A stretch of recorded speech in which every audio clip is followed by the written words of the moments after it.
ওয়ার্ডের মধ্যে ভাই অতিরিক্ত ঘরে ঘরে পানি, এখন কি করবো ভাই, কয় বুঝি না এখন। নর্মালি এখানে সবসময় পানি উঠে, তবে এবার একটু দেরিতে উঠলেও মানে খুব দ্রুত পানি বাসার মধ্যে ঢুকে গেছে, যার কারণে আমরা বেরোতে পারতেছি না। বান্দরবানে 5 দিন ধরে টানা ভারী বর্ষণে ভয়াবহ বন্যা পরিস্থিতির সৃষ্টি হয়েছে। সড়ক ডুবে সারা দেশের সাথে যোগাযোগ ব্যবস্থা বন্ধ রয়েছে।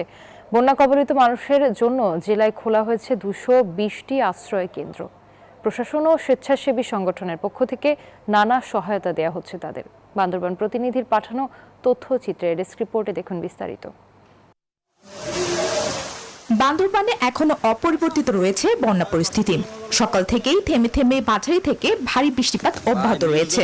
টানা বৃষ্টিতে প্লাবিত বান্দরবানের নিম্নাঞ্চল। একমাত্র স্মার্ট সিটি বসুন্ধরা, আধুনিকতায় এক ধাপ এগিয়ে। বান্দরবান সদর উপজেলা সহ লামা, আলীকদম, রাংছড়ি ও রুমা উপজেলার অধিকাংশ স্থানে কোথাও ডুবেছে ঘর, কোথাও আবার কোমর থেকে গলা সমান পানি।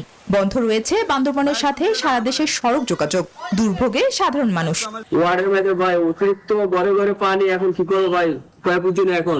নর্মালি এখানে সবসময় পানি উঠে, তবে এবার একটু দেরিতে উঠলেও মানে খুব দ্রুত পানি বাসার মধ্যে ঢুকে গেছে, যার কারণে আমরা বেরোতে পারতেছি না।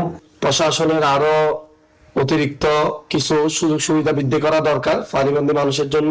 বন্যা কবলিত মানুষের জন্য জেলায় আশ্রয় কেন্দ্র খোলা হয়েছে মোট 220টি। স্বেচ্ছাসেবী সংগঠনের পক্ষ থেকে এসব লোকজনের জন্য শুকনো খাবার সহ নানান সহায়তা দেয়া হচ্ছে। সবাই মিলে সম্মিলিতভাবেই এই দুর্যোগটা মোকাবিলায় আমরা চেষ্টা করছি, এবং আমাদের আরেকটি লক্ষ্য হলো যে এই দুর্যোগ পরবর্তী পুনর্বাসনের ক্ষেত্রে কোন এলাকায় কি ধরনের সহযোগিতা প্রয়োজন আমি সেটা ফাইন্ড আউট করার চেষ্টা করছি। এদিকে মরার উপর খাড়ার ঘা হয়ে দাঁড়িয়েছে পাহাড় ধস।